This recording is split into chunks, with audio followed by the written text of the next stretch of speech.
22절부터 한 절씩 교독하겠습니다. 그러므로 너는 이스라엘 족속에게 이르기를 주 여호와의 말씀에 이스라엘 족속아 내가 이렇게 행함은 너희를 위함이 아니요 너희가 들어간 그 열국에서 더럽힌 나의 거룩한 이름을 위함이라.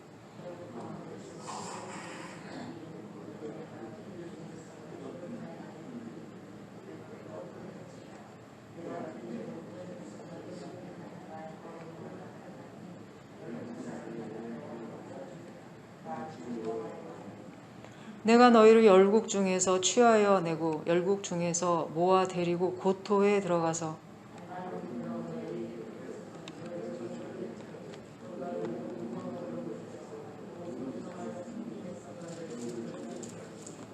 또 새 영을 너희 속에 두고 새 마음을 너희에게 주되 너희 육신에서 굳은 마음을 제하고 부드러운 마음을 줄 것이며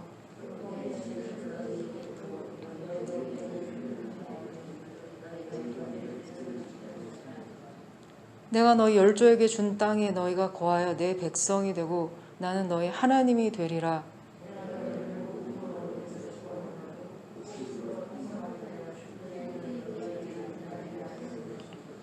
또 나무의 실과와 밭의 소산을 풍성케 하여 너희로 다시는 기근의 욕을 열국에게 받지 않게 하리니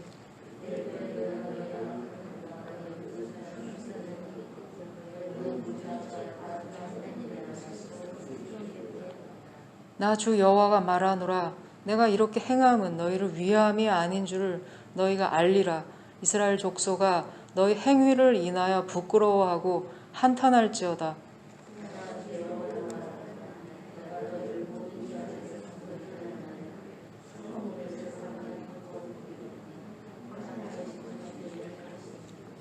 전에는 지나가는 자의 눈에 황무하게 보이던 그 황무한 땅이 장차 기경이 될지라.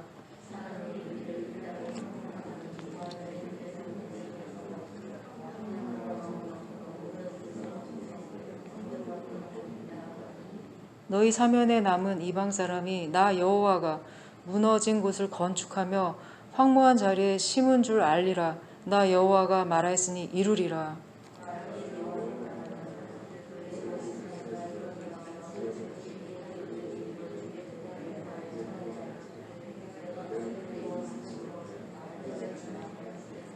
같이 읽겠습니다. 제사 드릴 양떼 곧 예루살렘이 정한 절기의 양떼같이 황폐한 성읍에 사람의 때로 채우리라. 그리한즉 그들이 나를 여호와인 줄 알리라 하셨느니라. 아멘.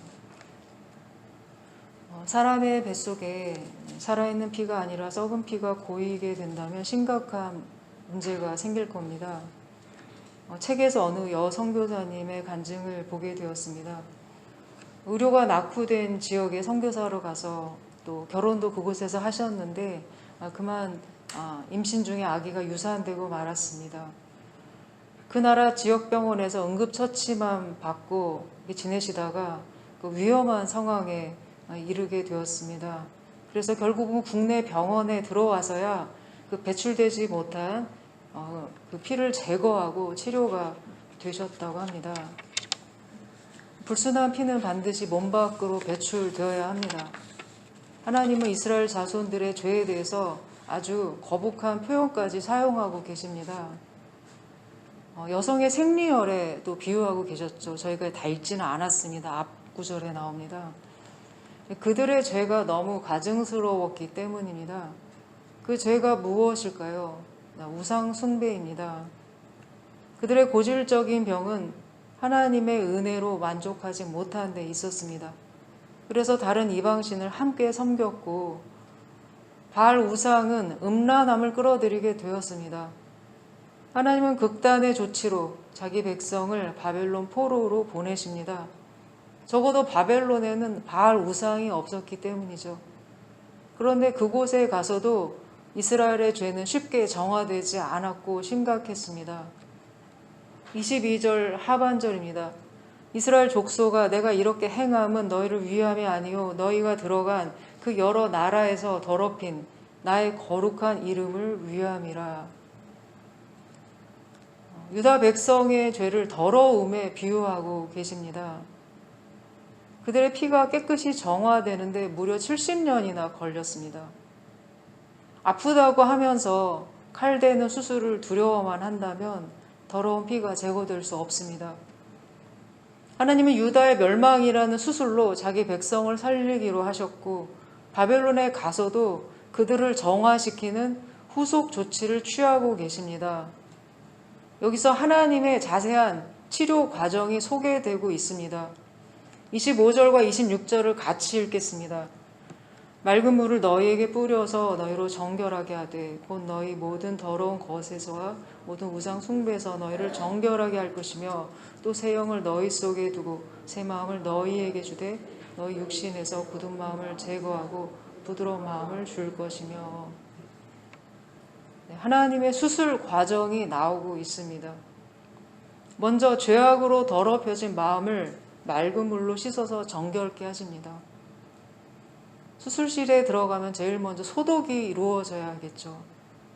특히 우상을 섬겼던 더러운 것에서 정결케 하십니다.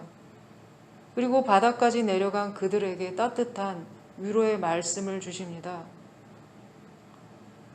저는 그때 아이를 출산을 할 때 한 번을 제가 수술을 한 적이 있었습니다.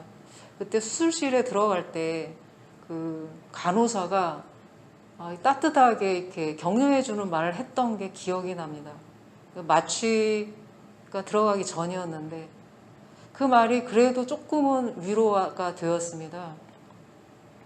하나님은 우리를 낮추시고 난 다음에 그냥 버려두시는 게 아니라 우리를 격려해 주시는 말씀을 해 주십니다. 낮아지는 경험은 성도들에게 반드시 유익이 되죠.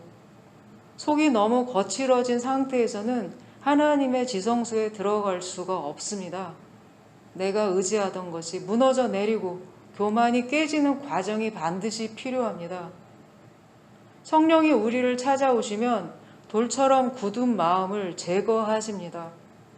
종양을 제거하는 수술대처럼 성령께서는 하나님을 대적하는 죄된 마음과 우리의 죄된 속성을 수술칼로 도려내시고 거기에 부드러운 마음을 주십니다. 그럼 어떤 수술칼을 사용하실까요? 말씀의 칼을 사용하십니다. 말씀의 칼이 내 마음에 들어오면 찔리듯이 아프게 되고 회개하게 됩니다. 그리고 죄를 미워하는 마음이 생기게 되죠. 29절과 30절입니다. 내가 너희를 모든 더러운 데에서 구원하고 곡식이 풍성하게 하여 기근이 너희에게 닥치지 아니하게 할 것이며 또 나무의 열매와 밭의 소산을 풍성하게 하여 너희가 다시는 기근의 욕을 여러 나라에게 당하지 아니하게 하리니. 기근의 욕이란 말이 나오고 있습니다.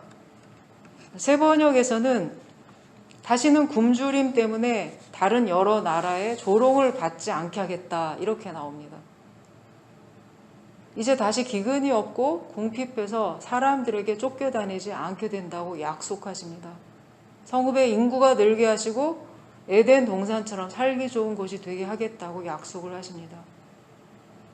하나님께서는 자기 백성을 낮추시는 과정을 허락은 하시지만 딴 백성에게 조롱당하고 욕 듣는 상황을 결코 기뻐하시지 않습니다. 우리도 그렇겠죠. 누가 내 아이를 욕하거나 조롱했다면 정말 너무 화가 나서 쫓아가고 싶을 겁니다. 애들 싸움이 어른 싸움이 되는 게 괜한 일은 아니겠죠. 내 아이가 맞았는데 나도 가서 패고 싶겠죠. 그런데 하나님이 하시는 일에는 순서가 있음을 보게 됩니다. 너희를 모든 더러운 데서 구원하고 곡식이 풍성하게 하여. 그러니까 더러움에서 정화되는 게 먼저입니다. 자기 백성을 먼저 깨끗하게 하신 다음에야 복을 내려주십니다. 우리는 복부터 받기를 원하지만 급한 일부터 불 끄기를 원하지만 하나님은 먼저 우리가 정결해지기를 원하십니다. 정화되고 죄를 싫어하는 성품이 생긴 다음에야 하나님은 세상에서 누릴 수 있는 복도 내려주십니다. 가장 중요한 구절이 37절 상반절에 나와 있습니다. 주 여호와께서 이같이 말씀하셨느니라. 그래도 이스라엘 족속이 이같이 자기들에게 이루어 주기를 내게 구하여야 할지라. 키워드가 뭘까요? 그래도입니다. 아무리 엄청난 약속이 주어져 있어도 기도하지 않으면 우리의 것이 되지 않습니다. 하나님의 이름을 불러야 합니다. 그냥 주시면 우리가 그 가치를 모르고 자기가 그냥 운이 좋아서 얻은 줄 알고 감사치 않기 때문이죠. 그래서 하나님은 우리에게 큰 부흥의 은혜를 주실 때 오래오래 기도하게 하시고 간절하게 하시고 사모하게 하시고 말씀에 갈급하게 하신 다음에야 주십니다. 여호와께 감사하며 그 이름을 불러 아뢰며 그 행사를 만민 중에 알게 할지어다.